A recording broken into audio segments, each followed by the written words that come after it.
Всеки път, при възможност на връхрожденият ми ден, си самоподарявам риболовен излет. Тази неделя реших да посетя Великото Челопеченско езеро, наричано понякога пренебрежително Дьол. В събота с Павката бихме път като улави, за да хванем по една рибка и да изпокъсаме толкова кутии тежести, че скоро ще се усети недостиг на пазара при попълване на запасите ни. Явно е вярно, че преди рождения си ден човек е в дупка. А дупката, в която бях попаднал и завлеках и Павката, бе направо гигантска и черна. И така, в неделя към обяд успях да се натъкъмя на едно местенце голямо колкото за крак и половина и с много надежда и блясък в очите заметнах. След няколко уточняващи хвърляния, при последния такъв опит, плувката вместо да се устреми към дълбочината, полетява във въздуха. Бях втрещен от създалата се ситуация, докато не забелязах едно водно конче, опитващо се да ми отмъкне житото. За втори път в рамките на година нацелвам това насекомо в полет и започвам да си мисля, че всеки природонаучен музей би ми предложил скъпо платена работа, за да попълвам колекциите му от набодени на кърфица насекоми, уловени от трудно достъпни места. Тъмън се отървахме взаимно с водното конче и вдясно от мен, на около 10 метра под ъгъл, изплува тюленоподобна глава на морски леопард. Оказа се видра с големината на амазонските си посестрими, която с отекчение реагира на жалките ми подскоци на място, придружени с ръкомахане и мощно звукоизвличане, зовящо цялото и роднинско съсловие. Докато осъзная, че мога да я снимам, тя вече бе забила на около 50 метра навътре. Камерката, с която снимам, е без зум и далечните й кадри не са и силна страна.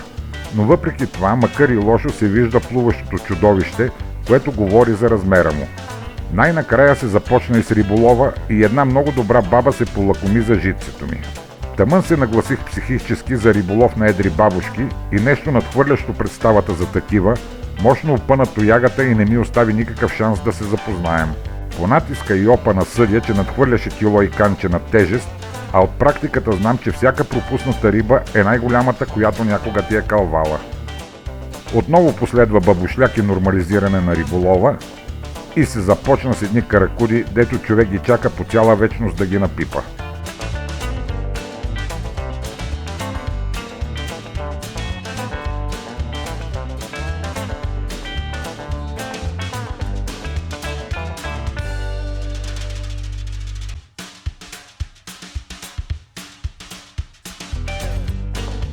Първата гонеше кило на дължина и нямаше как да се излъжа, че е там някъде, но в действителност се оказа 700 грамова красавица.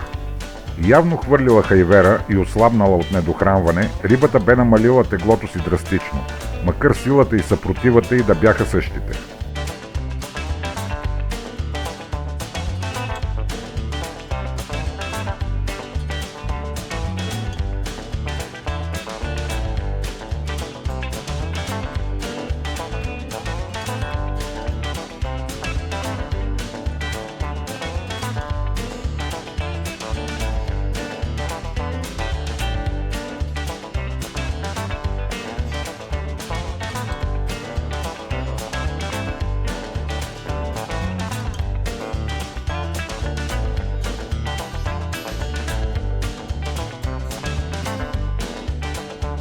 След нея отново се сборихме с една много едра перка и приятното прекарване на рожденият ми ден се заформи в фантастично преживяване.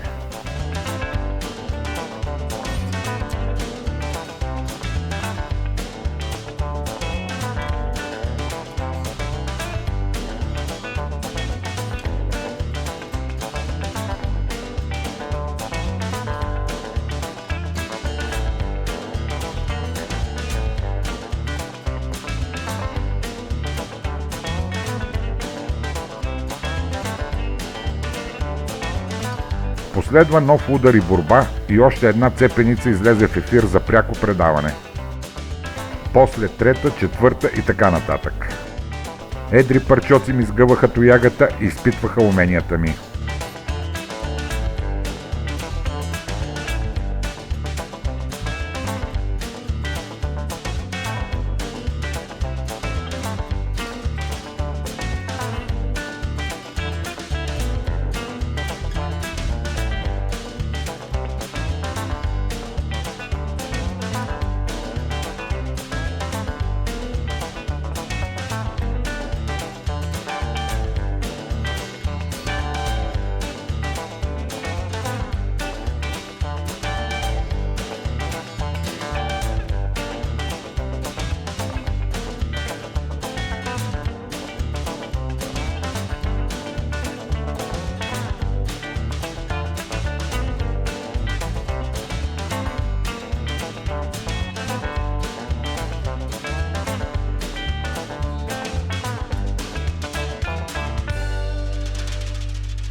Разбира се, още един-два пъти се случи и откачане, но това нямаше значение, защото едрата каракуда налиташе на житото като не виждала. Ясно ми е, че това положение трае съвсем кратко. Когато рибата изпълнила родителския си дълг, тръгва да се храни активно. Въпрос на късмет си е човек да оцели времето и мястото на рибните пасажи от едри бабаджанки.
С една тарикатка, която успя да се завре във водораслите, се наложи да се надлъгваме и да си играем на изчакване.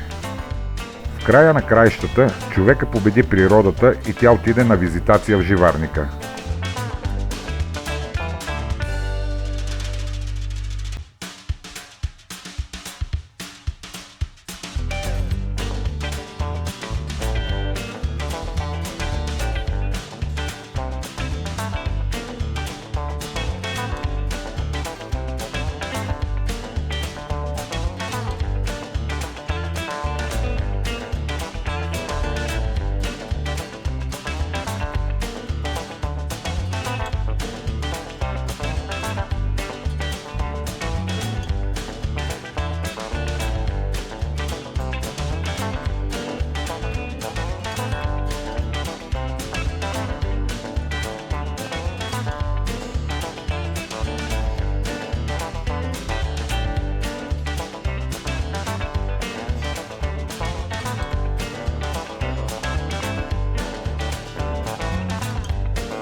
След шестата подобна дебеланка усетих, че съм изпълнил дневната норма и последните две ги пуснах за доохранване за следващи риболови.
Накрая, като по часовник, затапих с поредната много добра перка и при изпълнен щастие и заредени батерии на макс, напуснах бойното поле.